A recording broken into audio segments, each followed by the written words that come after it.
The topic of the day. Take a sip of coffee while you are agitated. Look at it calm me down. I'm chill, tranquil now. Like a lake. Okay. Right. The topic of the day. Let me get something a little bit dark, huh? Give me something dark.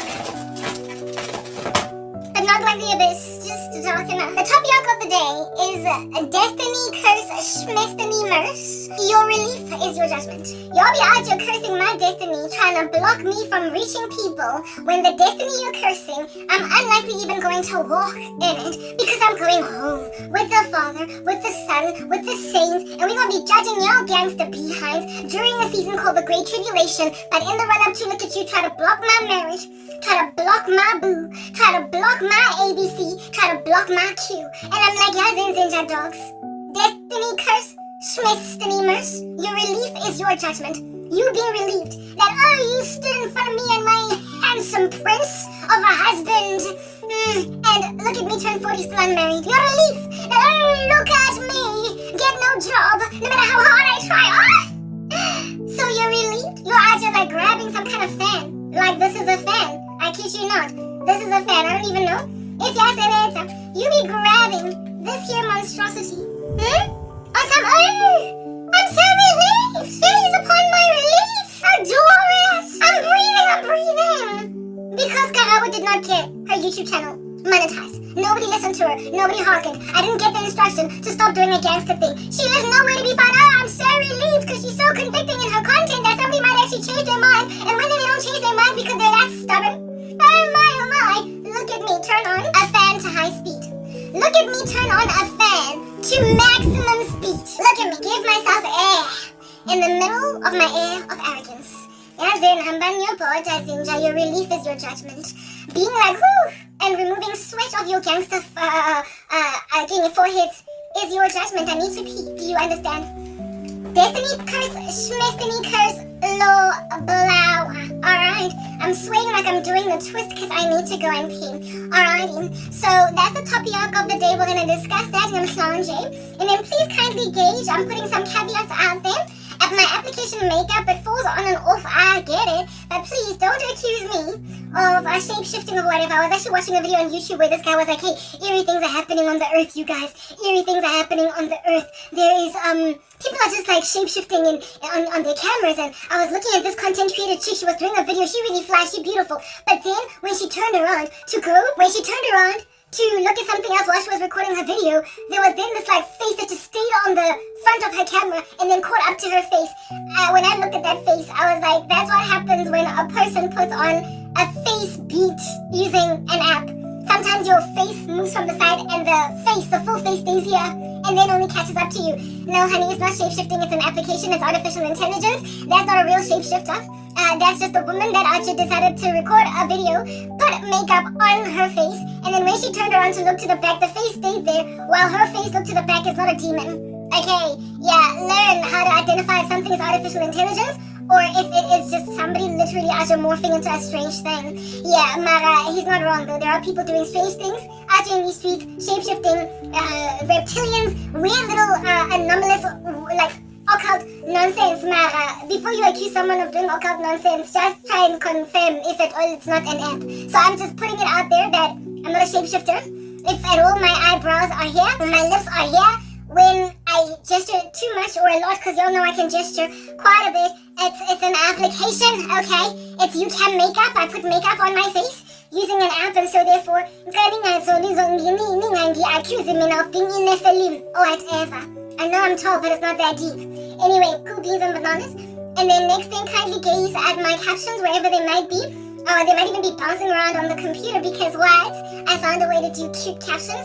Alrighty, they're not accurate, however. I don't have an incentive to edit them. Because listen, I've got real volumes of content, and like I said, I've got some little monster truck in a demolition derby chilling on me as a small little Kia Picanto, just crushing me.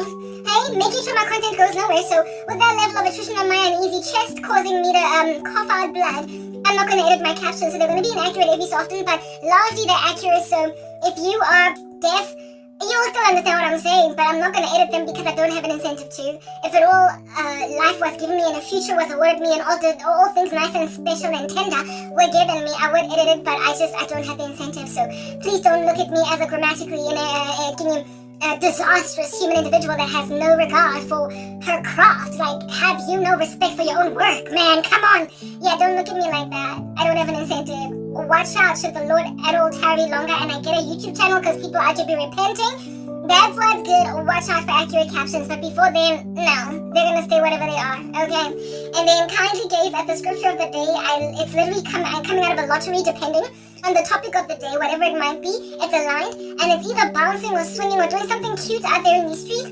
Meditate on it, linger on it, labor. Award yourself intrigue over it. And then allow it to edify the living daylights out of your uneasy bones. I just had to put that out there. That's my lovely stuff. That I've put there. That's God's lovely scripture in my lovely life. Hallelujah.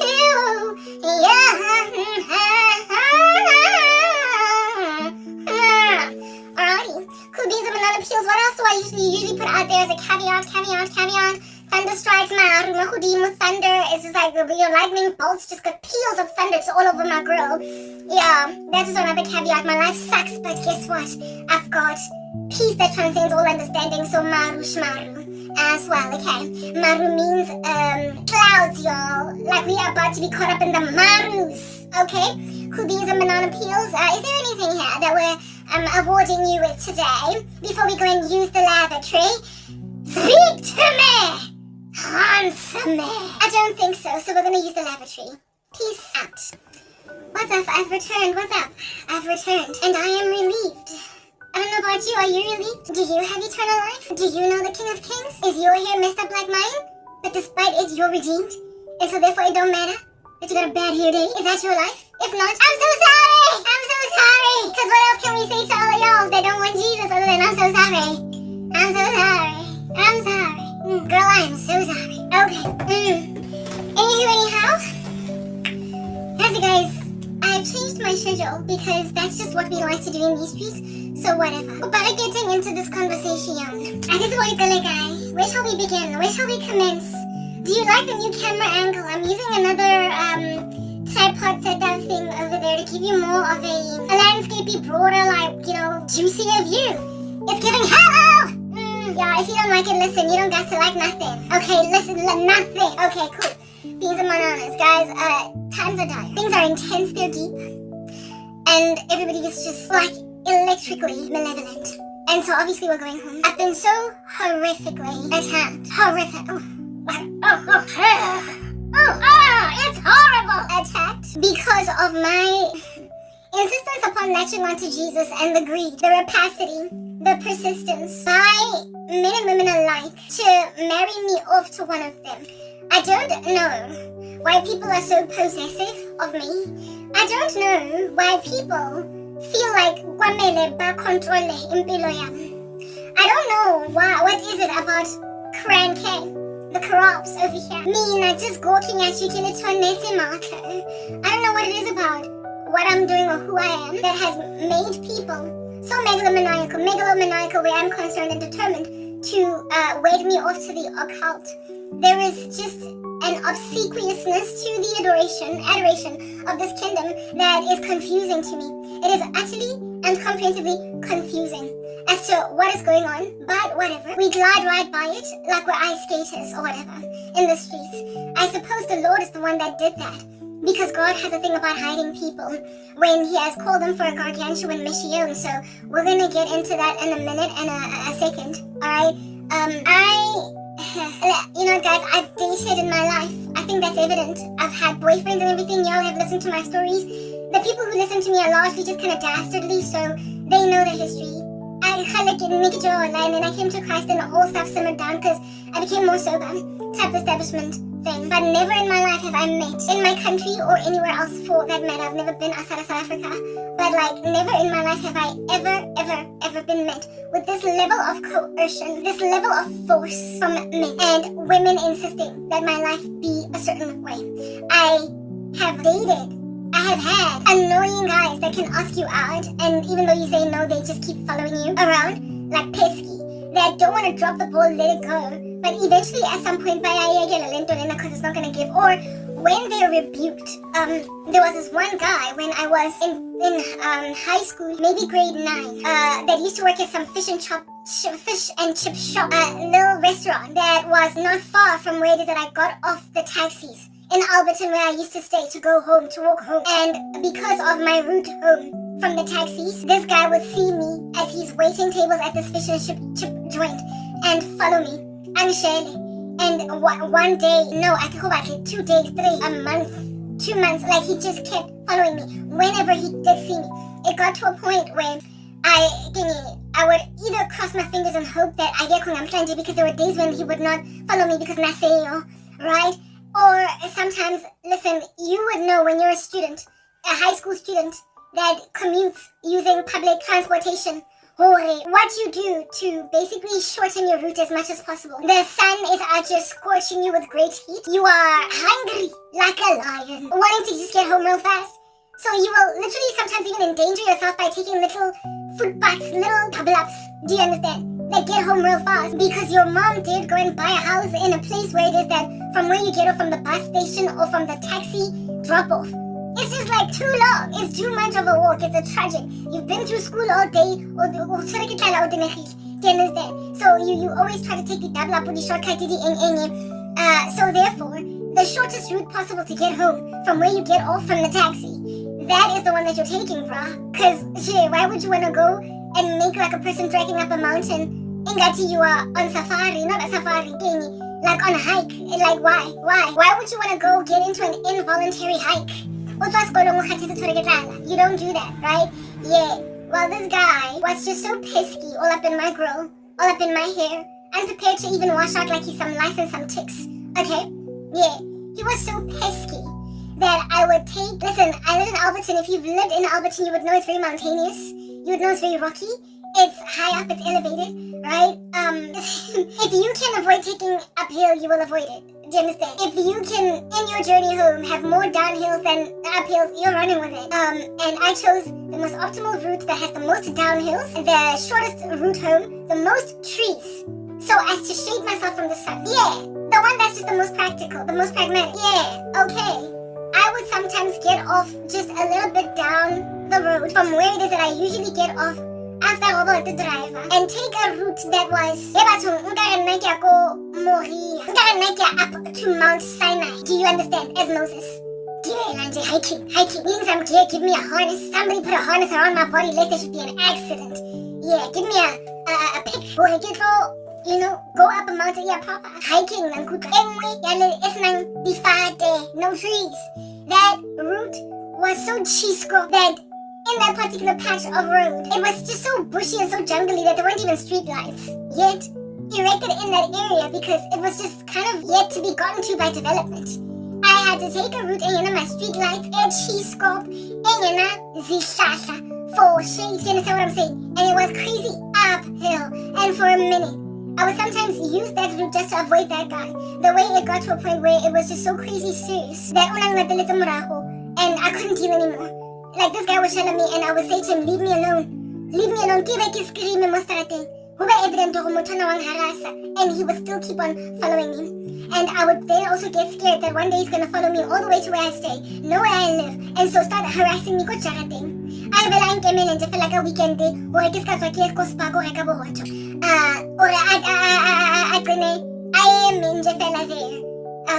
Go when I come back from school, or when I go to school, or when he knocks off from work, I started to get scared that he would stalk me to that point. Yeah, so that's when I started to take that long drive where I would get dropped off a little bit further down the road. It had that crazy little hike that I had to do, type establishment thing. But it got to a point where, because now the next time I don't get hiked then, and I wanted a route that had more cars, less abandoned, less bushy, less cheese copy, because it was also safer to be in a neighborhoody environment where there's lots of cars. Do you understand? When one day I made a decision that this guy I decided to get off the taxi where it's shortest to go home, and then he follows me, and this time around he gets like literally dangerously close to where I stay. And that's when then I was like, I would literally scream, and cars would see that I'm screaming, telling this guy, leave me alone. He's out just smelling like my chips. I don't know how old this guy was, but I was in grade 9, so it's giving 14 turning 15. And this guy was already obviously out of school because that was his full-time job, so he was probably like, what, 20, 21? What are you, like statutory rape? Like, he was just ridiculous. Do you understand? Yeah, anyway, I just already know like a girlfriend. Yeah, Stofisa school uniform. One day I didn't decide that because my mom was kind of generally apathetic and nonchalant about my cause, I didn't tell her. I wasn't one of those children that as soon as I have an issue all up in my grill, I would either run home to mommy or run home to daddy and tell them what's hurting my life, because I was generally just kind of neglected. So it didn't dawn on me to tell on him at first, but then I did. Finally one day I was like,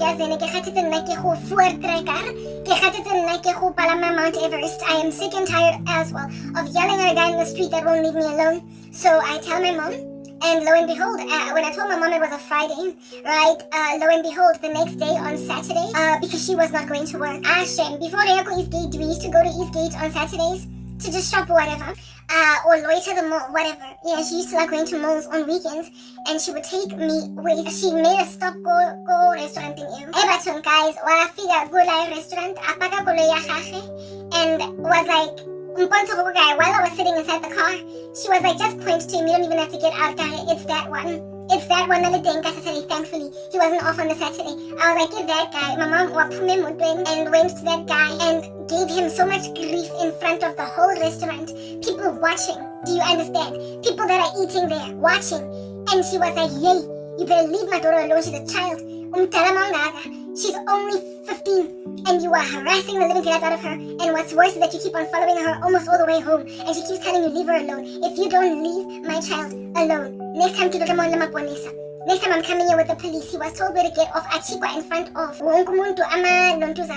his peers, his colleagues and whatnot, his boss. He was told where to get off in front of everybody, and I never had a problem from that guy again. I never had an issue with him again.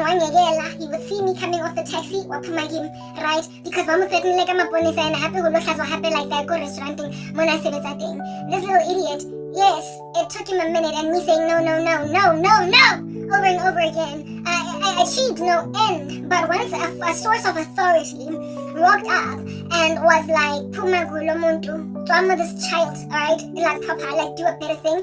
He then hearkened. So that is like the craziest story that I can ever give you of being stalked by someone that just won't take no for an answer. That's the scariest one that I've ever had in my entire tenure as a young woman on the come up, a teenage girl, whatever. It's the most guys that would shell at me for a season would do so get a no, and eventually they would give up in and of themselves. And even then, when I wore a tone about myself that also started to be harsh and yelly, like no, that was no guys, like no, that was not the only one. There was another one at Wits. I'll tell you that story just now. But like, long story short, I was always able to raise up some kind of threat. I was always able to raise up some kind of recompense or corrective action, like recourse for myself, like some kind of consequence management that worked across even the most gnarly of states of stalking all up in my grill. I was always able to eradicate it, even if it took a minute, right? There was one called Wits University, Yo guys, this guy, I couldn't even understand why in the world he was studying some hectic degree, maths. So he was too smart for that nonsense. But anyway, whatever. I've already told the story.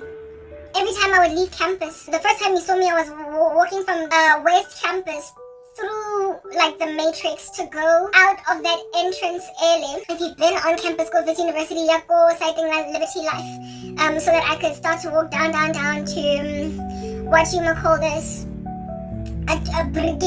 Mandela Bridge, and then to breathe, whatnot. I preferred to go through campus, like to go through the campus to the most farthest portion of campus before gates or out of campus, because literally it's not walking in downtown Joburg, it's just not comfortable. Even if commuter or little taxi and whatnot, hectic, it's just hectic. It's just really hectic, it's bustling, and there's just like these stories, stick them up, give me your phone. And Nigerians sitting in this corner, Ethiopians in this corner, random field pop guys that navigate cars. My sister, it's boring, it's annoying, right? Walking in downtown Joburg.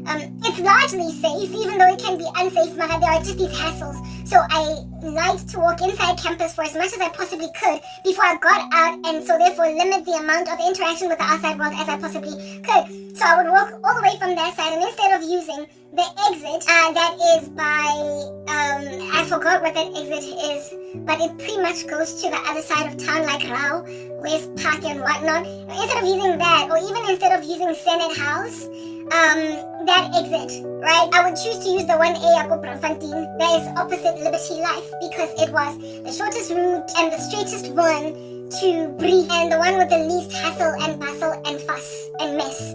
I chose it for those reasons every time I had to go home. And how it is, unfortunately for me, I guess the one fateful day I walked through the matrix to get to this exit. I could have gone through the bridge and whatnot, but I guess I was just coming from that side, using that exit in that side of life anyway. Yeah, one time I'm walking through the matrix, and this guy that's sitting there doing whatever for the matrix, it's around 4 p.m. and he decides to stand up and follow me. Okay, so as a chick on campus, you will have some random dudes every so often stand up and follow you and shell at you. But like, never in my life did I expect this kind of crazy to be all up in my grill. First day, he's all up in my grill. I'm like, no, just like the way that you were saying no to any other of these guys that be trying their luck on you. Okay? I'm like, no, Pumagi Nja dog. It's on my no, thank you. No, I haven't been. No, I'm not interested. No, can I have a boyfriend? I tried it all. Do you understand? That was the first day. One Landela all the way up to the exit. The guy stayed on campus, right? One Landela all the way to the exit. So through access card, get out. That's when I avoid this guy, get rid of him. And it would be a trudging and a disquieting, heavily abused season that lasted something like 2.5 months of this guy. Any opportunity that he would get, he would follow me. And he started to memorize what time more or less on which days. Basically my schedule, right?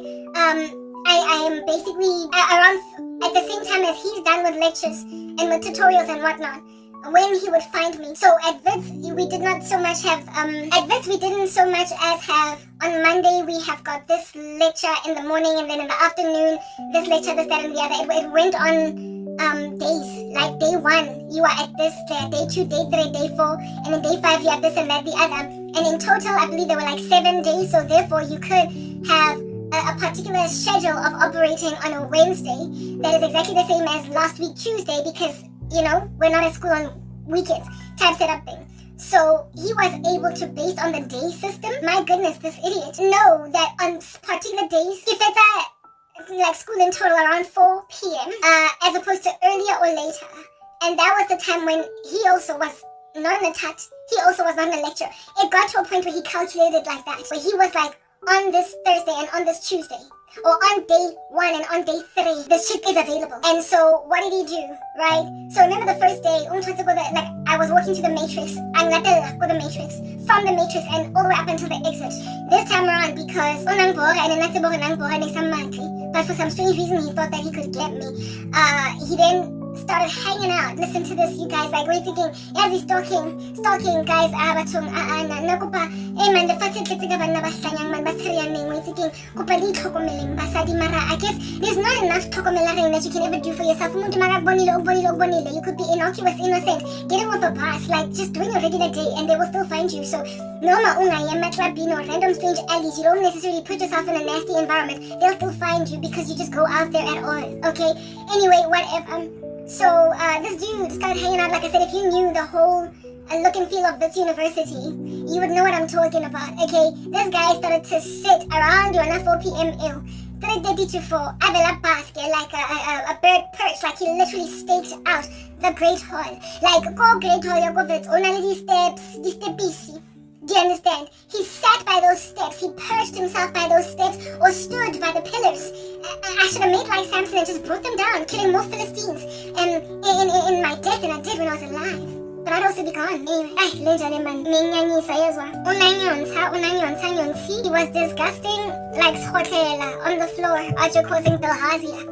But nonetheless, whatever, let me just keep on telling you the story. This dude perched himself at the Great Hall. But he steps into the Great Hall. Come on, so that he could have a peripheral view, a peripheral vision, like a lateral vision that is almost bird's-eye view, but not quite, because it was only slightly angular in a bird's-eye view because it was kind of perched. So he could have that bird's-eye view or that like elevated angle view of, listen to this, pretty much that whole entire landscape in Langley Wharton Wheeler Library, Cullen, the library lawns, Cullen Library, Wharton Wheeler, library lawns, the Matrix, the steps, like the bridge, the Wits Bridge that then takes you from West Campus to East Campus. He just had that peripheral, horizontal view of this entire space. So that, because I started to, so I get an Bora, right? So I stopped using the Matrix route. Because, you love the double apple, guys. They go a long way. So when you're coming from East Campus, and you just want to take the shortest route to, or the most downhill route, or whatever, you will choose it based on your preferences, whatever, right? And this is also like pretty much a mountain, so you're always just going uphill. So if you can go through a tunnel that's flat, and also it's a tunnel, so therefore, shade, sun, the tunnel of which was made available for a walkway for students, right? Graffiti, you're gonna do that. A walkway, there's a whole bunch of cars, a whole bunch of trees, you're gonna do that. If you're gonna avoid the scorching heat and just the fatigue of a full day, you're gonna take the most, comfortable route for such an experience as that which you've endured throughout this trudging of a day. And for me, the Matrix was that for me. Going through the Matrix, I did the tunnel, I did the carport, I did just a small little flatter, however, walk, a couple of stairs, instead of just going from East, again, West Campus, and just you're a geriatric and then go through the bridge in the sun where there is no shade, and then continue to walk, go passaging the Cullen and the Faculty of Humanities. They scorching you. Since I know all sightseeing, if I could find shade, I could find shade. And the Matrix is like shaded. It's covered, right? More hoodie mood, like there's trees and everything. Not trees, but it's actually kind of like there's, like a carport. There's like some kind of covering over it. So it's just cooler to walk in. It's cooler in the sense that like less heat to walk through that joint. And I chose it for those reasons because I'm trying to avoid getting scorched with great heat. Plus, I grew up dodging the sun because, complexion, colorism in the black community will clap you. So being a dark girl, I just don't want to get darker. So I would always pick routes that were very shaded, very tree-y, and very carporty. Linda made me, just like the other one, Rocco Alberton, take the Voortrekking Great Trek.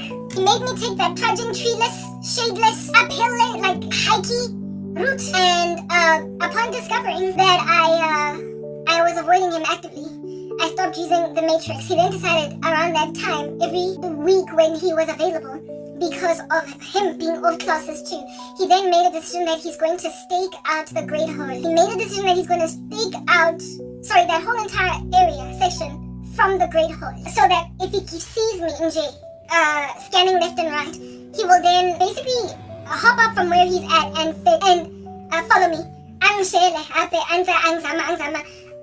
So basically, it didn't matter if I was coming from the Matrix, because being perched to Great Hall more like he could see me. It didn't matter if I double up but even through the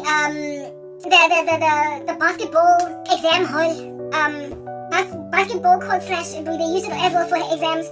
Didn't matter. It didn't matter if I was coming from West Campus using the bridge. It didn't matter if there was no running from that guy. He made sure that and there was only one route. So he made me go from, listen, okay? Sorry to be all up in your grill, blowing my nose, disgusting the living death out of you. I apologize. Anyway, so this Oakma Bob Rando monstrosity of a mutiny against my peace made me first I get Matrix, and then I ended up using that not Mandela Bridge, but that Wits Bridge thing, that route, Mount Everest. I was cool with that route until I noticed that he was now perching at the Great Hall, such that now I had to avoid getting into listen to this East Campus at all. East Campus at all. Number one, price one for exiting campus was that Liberty Life side. Price 2 was Senate Hall. And price 3 was some crazy little exit in the middle of East and West Campus that goes out, go away, there's that bus stop, basically the entrance hall, for Wits there is a road that takes you to Yale Road on the other side and then University Road on the other side. That road, that exit, that's price number 3, and it's literally next year, pertaining how far it is from where I need to go. I'm going to Bree taxi rank. At least here ke tsaka Senate House. Mara no, monna ke yo. Umlateletse all over campus ngayigcina ngisebenzisa i-route next year. Bandla way off. So the only way to avoid this monster was using next year. I call it next year because it was that far. It was that far from where it was convenient for me to leave campus. Like, it was number 3. It was last price. It was the least desired outcome. In these streets, I ended up getting out of campus, never mind on the days when he had marked me, because I noticed he had marked me, but just every day. So Nomuntu just made my life very inconvenient. I'm out trudging through downtown Joburg, in that bustle of Yateng. Every day now, more than I absolutely wanted to. I get an exam who avoided that bustle. I had to endure it because it was a lesser evil, that bustle. It was a lesser evil than this guy. It ended up getting to that point, but even with, largely thankfully, because a lot of my lectures were on West Campus, whereas his were on East Campus. Remember, this guy was doing a math degree, and the math section, actuarial science, financial, applied and computational mathematics, and also biology and medicine, not medicine, but biochemistry, because medicine is a different campus altogether. Yeah, from this, in the East Campus, right next to humanities, whereas commerce was on East Campus. So economics and accounting and what have you on West Campus, East Campus was sciences and humanities, whereas East Campus was engineering and commerce. So I was largely coming from that side, type establishment thing, but to leave I had to get out Kamo sighting Lele, because that's where Bree taxi rank direction was at, and this guy made me turn right, go bridging after crossing it, and use the longest route to Bree because of Tabao, from where that I was at. Because of Tabao, he just would not stop stalking the living daylights out of me. Alright, but some days I would just be like, am I suga? Especially on days when, like at Wits, we used to, our exams, they would like set them up, because I think we are in different, not only days pertaining to certain subjects, but different diagonals. Like you belong to A, B, C, F, whatever, and if you're in the F diagonal or the P, not P, but A diagonal, you have comp maths on this day. You have accounting on that day, etc. But all the accounting students had to write the same paper on the same day. Do you understand what I'm saying? So therefore, they would schedule our exams not so much during class, because then of course there's a risk of leaking that memo, that knowledge of what we wrote. We therefore used to write exams, all of us across all the diagonals in one sitting. So therefore it would be after classes. So from like 4 to from 4 to 6, from 4 to 5:30 or whatever. That's when our exams or our tests would be. For the exam hall, go hall 29, flower hall, etc. and all that jazz. And it was on the days when I had papers, tests, or exams that I couldn't, because after writing a test or a paper, it starts at 4 p.m., it ends at 5:30 or 6, and I did not have a parent that ought to be picking me up.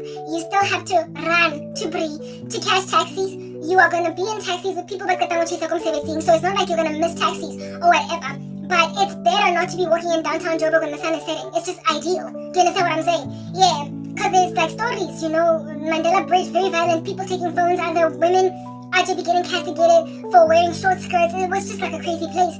So the broader the daylight that you walk down those streets, the better.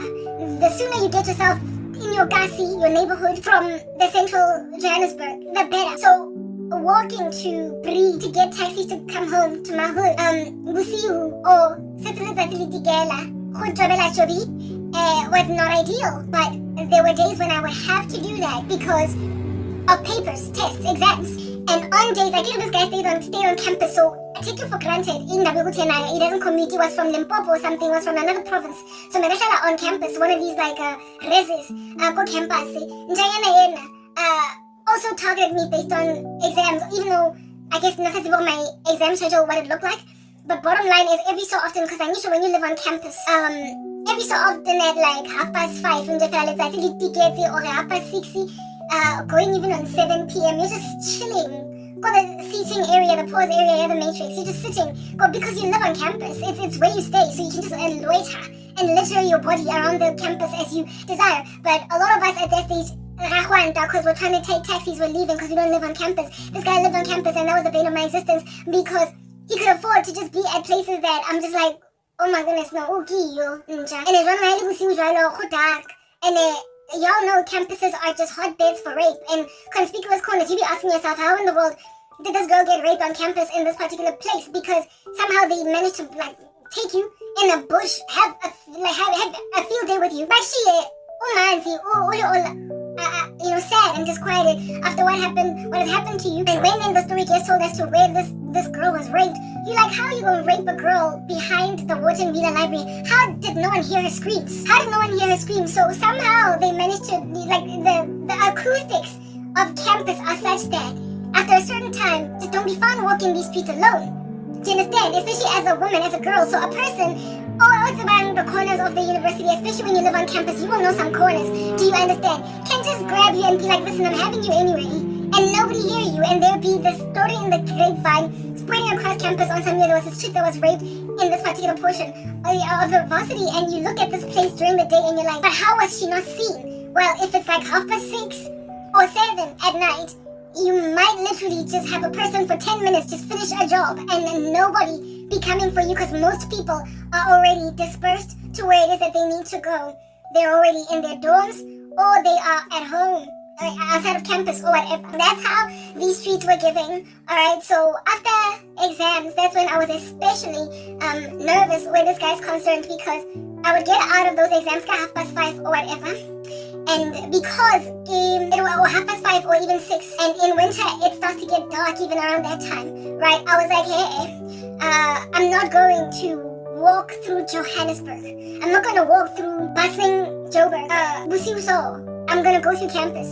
So that which I'm avoiding, I'm telling myself, is a lesser evil for me to walk through campus and meet that dweeb than have to walk outside. And on the days when I would be from Hall 29 or Flower Hall after writing an exam, and I decided to use the the bridge anyway, Jakobitz, and go through the Great Hall and everything, I would find him. He would see me, Anton, kaya yona 6 ew. I do, like, kaya yona 6 ew. Just sitting there, guys. And I'm just like, and it's when the sun is setting. More so are you then anxious. It was at this juncture that I then made a decision to basically tell him where to get off. Because I realized that on the days when I write tests, that's when I'm most in danger, because other days it's early enough for there to be so much bustling activity on campus that he can't just grab me without getting caught. After the paper, after the exam, I'm talking the answer. Understand, how did this guy shell me? What made me scared of him? One, the way Nashalagating was not even like the way that most guys that are kind of decent would shell him. I'm here, I like you, you're so pretty, you're beautiful, come on, give me your number, girl. Whatever. This guy would describe to me, like literally in pornographic detail, licentious things that he would out here do to me if I gave him a chance. He would explain to me in pornographic detail. I will not give you what those details are. They're not necessary. This is a Christian ministry. We're not trying to get your mind all activated. We don't want your minds to linger, for you commit adultery with the heart when you gaze upon a woman with lust. But this guy would basically tell me everything that he would do to me. In that secret place where you go to do Ntozawatawaholo, and it was so off-putting to me. And it gave so much rape. It was giving so much sexual deviant. Like, this guy was just oozing so much sexual deviancy that I then got super scared. And that was when I started to actively avoid him by using the worst route to leave campus. Because unang shelaga sex connotations. Lots and lots of sexual innuendo. Innuendo is light because it's almost metaphoric, right? I had a guy that used to shell me with that used to use sexual innuendo. And I walked away from him because I'm bored. He was licentious, but it was still innuendo. It was veiled behind metaphors. He would speak things like, I'm going to invite you to a braai, and I'm going to bring the vorse, and you are going to bring like this guy and evidently what he was saying over there was, I'm going to bring myself to a sex party with you, and we're going to get down and dirty. And I was just like, I was so turned off by his sex talk that it was irritating, but he was using innuendos. He was using sexual metaphors. He was not outright telling you what the size of his manhood is and what he will do to you. And this guy was so graphic, pornographically. He was so graphic. He was so graphic that I was scared for my life that Muntlona is one day gonna rape me. Like, proper, it's just like, yeah. And the day that is going to be the opportune one for him will be likely when I come back from a test or an exam. So, because kids are busiu and I get like Dewey after the class, I have to run to Brie to go home like everyone else and walk through some bushes. So I gotta basically make it clear. Alright? Yeah. So one day when he followed me, it was that day, however, was not when I was out of an exam. It was one of the regular days, like 3:30 or 4 or whatever, right? But I did remember another day when he had followed me until after exam, and that's when I was most freaked out. So this one particular day, I said to him, I was like, dude, leave me alone. Because if you don't leave me alone, if you don't stop leaving me alone, I'm gonna go to the dean, because I knew what degree he was studying. I was like, I'm gonna go to the dean of your school. I'm gonna go to the dean of mathematics, and I'm going to tell him that there is a student that is studying BSc, some mathematical degrees. I don't know if it was financial maths or just pure maths. I guess everybody was just doing a math degree. I was like, I'm going to go to the dean of the School of Applied and Computational Mathematics, whatever. And I'm going to say to him, listen, guy, there is a young guy, a student in your faculty. There is a student in your faculty that actually is pursuing me. Despite all the times that I tell him, please leave me alone, and he's not like other regular guys that pursue on campus. He is scary because the way that he pursues me, he uses a lot of sexual speak, and I'm nervous that one day he's going to rape me. And the other day, he basically caught up with me during the time when I was especially uncomfortable because it was after an exam. It was like 6:30 in the evening, and it was dark on campus, and I was scared that he might even put me in a bush, and so I had my body.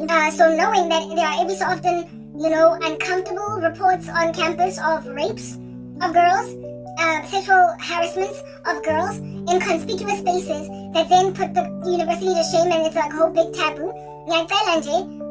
Go and find out who that student is and rebuke him or give him a warning or whatever, but put him through some process.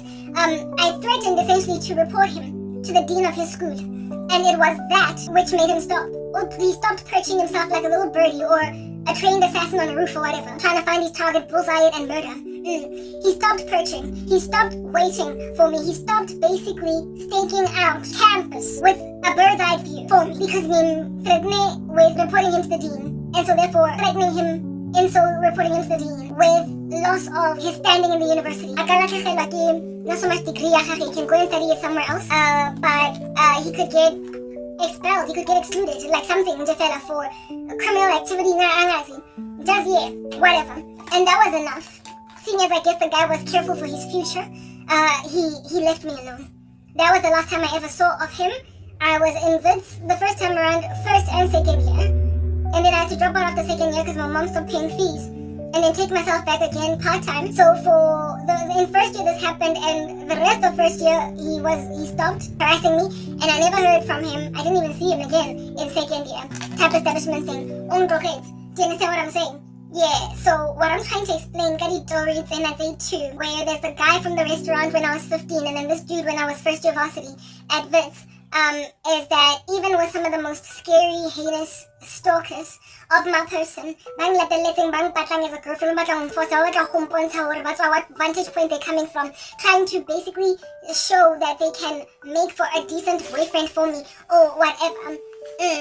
Yeah, I am using these stories to help you understand Uti. The worst, the most I've ever dealt with are these two. And even these two, upon being met with some kind of potential for consequences, they staved themselves from continuing in this fashion. They did not carry on with this incendiary activity, and so therefore I was relieved, hallelujah, by the amazing grace of the living King on high and Lord of Lords from their stalking. And so from just a constant suspended state of fear where you don't know what is coming, who is going to lurk in the bushes, and so therefore potentially pounce on you. These two miscreants from my youth are the worst case scenario of this kind of stalking, but the better chunk of guys, the larger majority of Shellingtons, the larger majority of Amadota where, oh my sister, my nice, my size, that I met all throughout my life, even the most persistent ones that will shell at you here for a month, eventually when they were told no enough times, they let me go. The most immaturity, the most that oozed out of them as a result of bitterness pertaining rejection would be an immature response by being mean to me because I wouldn't date them. But being mean to me is still not my life is in danger, right? I had a guy in high school that was my boy, like binge, as in Ebatung. So fast like we used to hang out together, walk home, go fed, and everything, not me and him, but it was like a crew of us that would walk home together, or maybe even hang out a couple of, like an hour or two after school ends and then go home, like split, skedaddle, and stuff. Yeah, I had that guy for a boy, like he was my boy, and he became a friend of mine around the time when I joined this one musical as a spare tire, like the biscuit in your back boot type setup thing. I was a spare in the wings of this musical, Koskolo, in grade, I believe 11 or 10. I stand corrected. There was a musical that we did in my grade 10. His grade 11, he was 1 year older, and that's how I got to meet him. He was the whole time around in the school, of course, but then we only got tight because of this musical, because he was involved in the musical, and he was one of the, not a lead, but he had an important role. I was just in the wings. I was the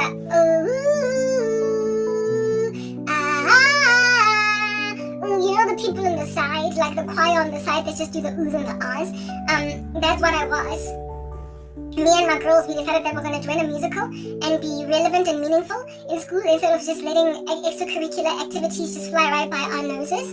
And I was one of the oohs and the ahs girls, but then this guy was in one of the people who sang, alright?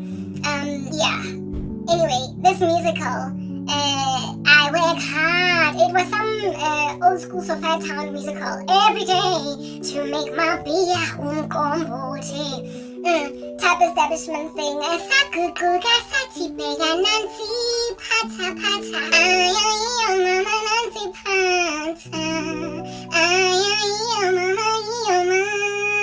Anyway, whatever. That musical. I don't know if I was in grade 11 or grade 10, but it was one of the latter years of my high school experience, and this guy was one of the singers there. He had some pipes. Anyway, whatever. This guy developed a liking towards me, and so started hanging out with me and my friends that were part of this musical. The musical, it started out being me and two of my girls, and then one of the girls dropped out because she stayed in Kibla Park and it was just too far for them. The auditions would happen during the week at night. The auditions would happen during the week in the evenings, from 6 to 8:30 or 9. And because she was coming from Kibla Park, her mom was like, yo, child, it's too much for me. And I think they were 3 times a week or something. And the mom was like, I cannot be picking you up at 9 p.m. It's going for the next 3 months, I can't. So she dropped out. While one of my friends, however, that lived in the hood, in the neighborhood, she and I stayed in this musical. And at that stage, it must have been definitely grade 8, not so much 9. Not so much, not grade 8, sorry, grade 10. As opposed to grade 11, because I'm so distracted. There's just too much activity going on outside. Because I was still staying in Winchester Hills, was I? Or was it Alberton? Anyway, whatever. But my parent was willing to concede to pick me up, thankfully. So there's so much activity going on outside, I can't concentrate. Hi, Angazi. Listen, distractions, we just carry on. Anyway, whatever, this guy was in the choir, so he developed an interest in me. And so my friend, I'm so distracted, you don't understand. My friend and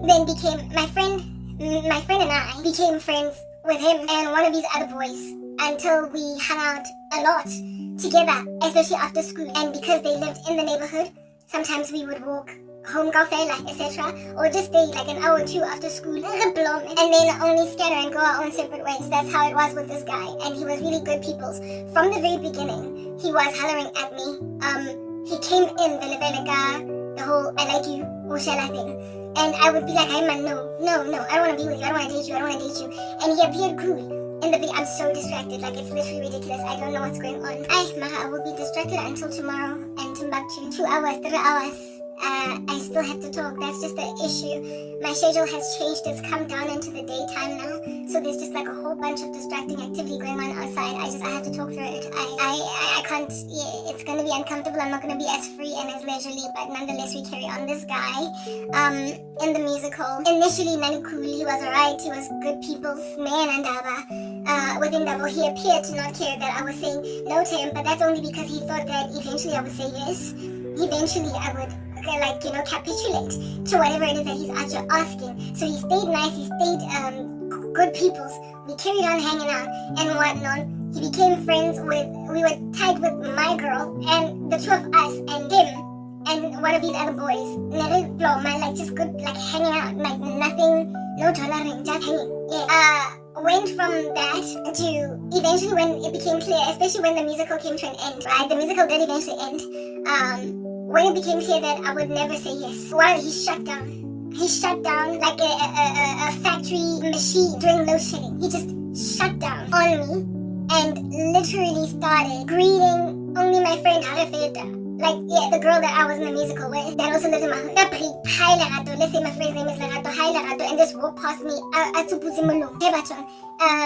school, no longer talking to me in particular. And however, still fresh and kind to my girl. And I just looked at him and I was like, yo, this guy, immature. He is so immature.